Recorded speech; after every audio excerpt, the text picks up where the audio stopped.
terima kasih Anda masih setia bersama kami. Jawa Tengah dikenal sebagai provinsi yang penuh filosofi, sejarah, budaya, hingga karya seni artistik mahakaryanan antik. Rumah Joglo salah satunya. Namun, apakah kita sadar, perlahan rumah Joglo seakan kian pudar. Joglo mulai punah di tanah sang tuan. Tak lagi kokoh berdiri karena sempitnya pijakan lahan. Segmen kali ini kami ajak Anda menyambangi sedulur kita yang masih peka dan peduli akan warisan leluhur tersebut. Sambang sedulur, Omah Joglo, arsitektur Jawa untuk dunia.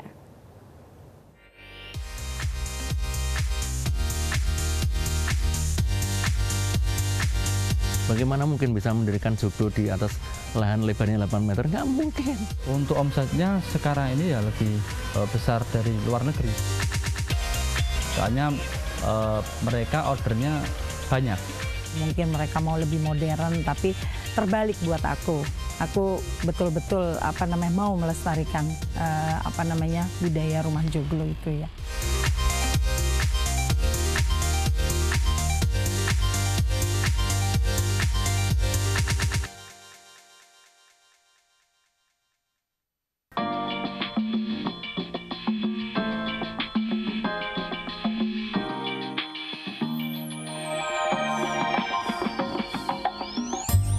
Mahakarya Seni Nusantara, rumah tradisional tanah Jawa, joglo namanya.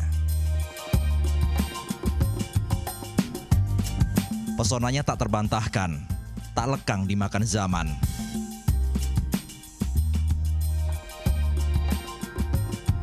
Erat dipercaya jadi simbol kebangsawanan.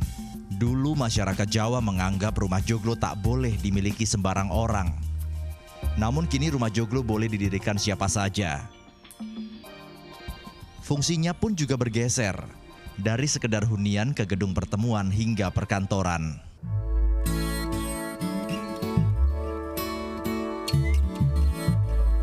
Rumah joglo wajib dilestarikan. Inilah yang diilhami Heni Kustiarsih, seorang kolektor joglo di wilayah Ungaran, Kabupaten Semarang. Bukan hanya cinta sejarah, artistik joglo mampu membuatnya terpanah.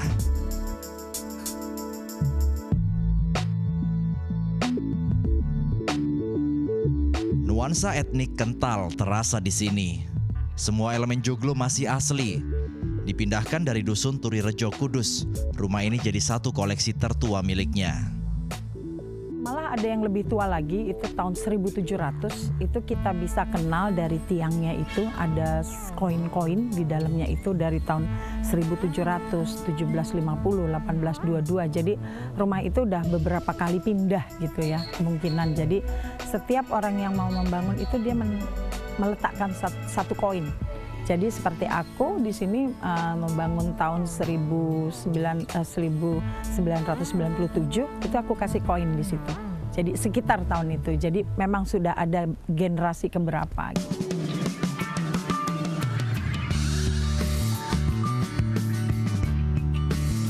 Di area seluas 10 hektar ini berdiri 10 koleksi joglo milik Heni.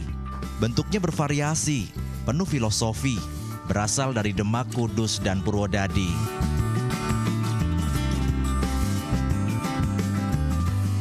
Tak sekadar untuk koleksi, pemilik lantas menjadikannya sebuah hunian dan penginapan. Memang kecewa juga, jangan sampailah rumah joglo itu, kalau memang kita mau membangun di Indonesia, aku merasa bangga gitu ya, karena kita melestarikan budaya kita tetap di Indonesia, tapi jangan sampailah ke luar negeri.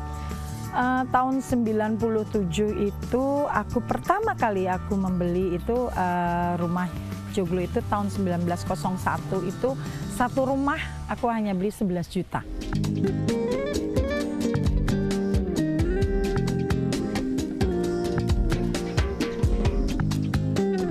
Untuk harga, rumah joglo tak murah.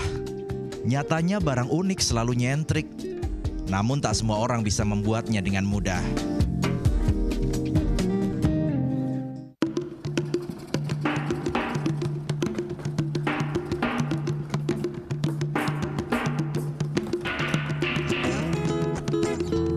Rumah joglo punya kerangka bangunan utama yang terdiri dari soko guru, berupa 4 tiang utama penyangga struktur bangunan.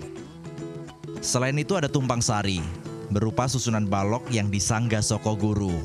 Setiap bagiannya mengandung makna. Mas, boleh dong ditunjukkan ini bagian-bagian atas sebuah rumah joglo? Nah, kalau untuk yang ini namanya soko guru. Ini sunduk, terus atasnya lagi itu namanya midangan. Terus yang ini dodo peksi, yang seperti gunung terbalik. Nah, nanti itu yang seperti step-step tangga terbalik itu namanya tumpang sari. Itu yang kayak bintang segi 8 itu namanya itu. Bintang segi 8. Ah, itu gonjo. Gonjo. Iya, bahasa Jawanya gonjo. Satu rumah joglo bisa memakan waktu 3 hingga 6 bulan pengerjaan, sesuai ukuran dan bahan. Nah, ini saya ambilkan satu bagian paling kecil dari sebuah rumah joglo. Ini namanya ukiran 3 dimensi yang biasa menempel pada sebuah gebyok. Satu gebyok ukuran 2,5 meter ini biasanya memerlukan waktu pengerjaan selama 1 bulan dan dikerjakan oleh tangan-tangan terampil. Karena di sini banyak ukiran-ukiran yang sangat detail seperti ini. Setelah satu ukiran kayu 3 dimensi ini selesai, ini akan dimasukkan ke dalam frame-frame yang sudah ada seperti ini.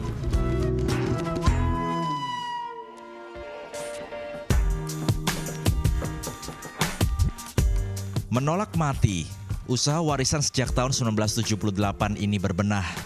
Sempat vakum pada awal tahun 2000-an, geliatnya kembali bergairah di tahun 2008 saat Benny menangkap peluang tingginya permintaan joglo yang justru banyak datang dari luar negeri.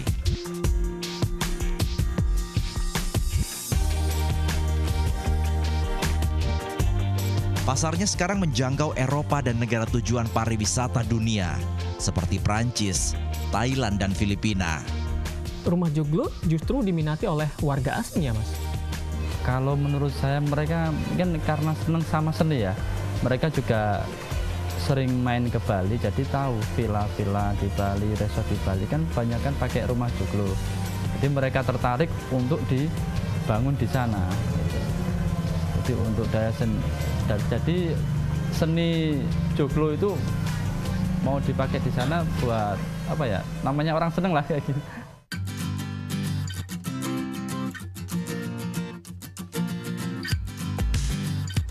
Berbekal kecintaan pada seni ukir dan keyakinan joglo bakal menggeliat di masa datang, jadi alasan Benny menekuni bidang ini. Harga mahal dinilai pantas karena karya yang terbatas. Mas Benny, saya ingin tahu kenapa sebuah rumah joglo ini bernilai fantastis. Seperti yang saya bilang tadi, untuk spek-speknya, ukuran rumahnya itu bisa menentukan harga. Kenapa nggak bisa harga murah? Kalau harga murah kita yang rugi nanti. Karena kayu sekarang udah mahal. Jadi untuk mengikuti standarnya harga lah. Soalnya kayunya sekian, kita ngambil untung sekian. Wajar itu untuk nggak bisa murah. Beda sama rumah-rumah yang lain.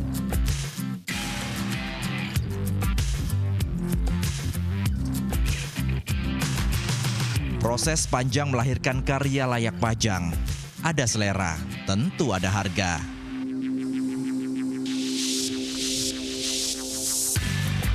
Nilainya bervariasi, mulai dari 150 juta hingga miliaran rupiah.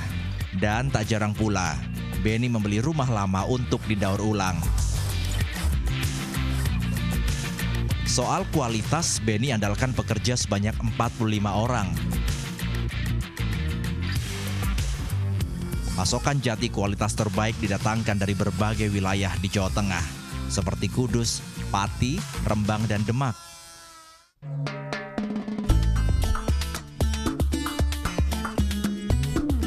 Lentur dengan majunya zaman, joglo produksi Benny kini tak melulu kuat dengan ciri khas bangunan kuno. Sebagian sisinya mulai disentuh unsur modern. Kalau untuk sekarang ini yang dapat order ini rumah joglo tapi dikombinasi minimalis. Jadi ada agak-agak setengah modern. Meskipun tengahnya masih tetap joglo, tidak meninggalkan keaslian joglonya, tapi yang bagian dinding pinggirnya diganti dengan kaca.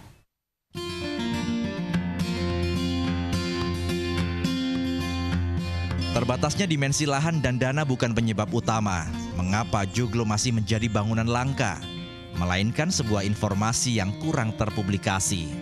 Harusnya bisa. Sekarang kan saya cuma punya tumpang sari. Apa atapnya harus seperti joglo? Kenapa nggak bisa berubah kalian? Ya kan? Tumpang sari kan bisa jadi elemen interior, kayak di hotel-hotel kan bisa. Gitu. Jadi mestinya kita tidak statis harus menemukan dulu suatu bangunan utuh dengan semua elemennya untuk bisa kemudian didirikan di atas bidang tanah.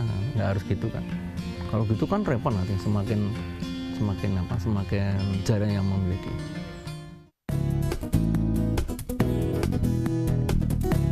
Joglo, peradaban budaya Jawa Tengah yang sayang bila sampai terbuang. Jangan sampai wujudnya mengembang di negeri orang, namun terkebiri di negeri sendiri. Joglo punya kita, arsitektur bangsa yang harus kita jaga. Lantas siapa yang wajib menjaga? Tentunya kalian yang peka akan nilai sejarah dan budaya. Nilai-nilai dasar rumah joglo yang diadopsi dari masa lampau ke era modernitas seperti saat ini memang sudah banyak bergeser. Namun yang paling penting adalah bagaimana cara kita mencintai hasil kebudayaan sendiri yang tak bisa semua orang memegangnya dengan teguh.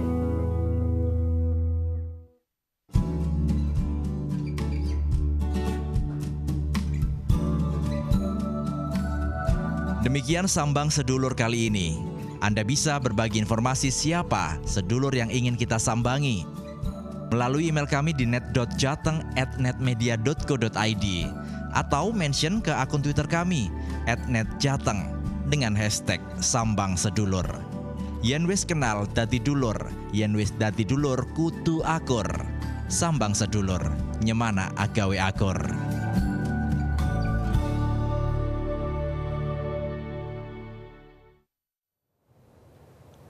Bercerita tentang sekitar kita, diulas dengan cara pas, berbekal kearifan lokal. Perpanjang umur dengan menyambangi sedulur. Saksikan terus Sambang Sedulur setiap hari Rabu hanya di Net Jawa Tengah.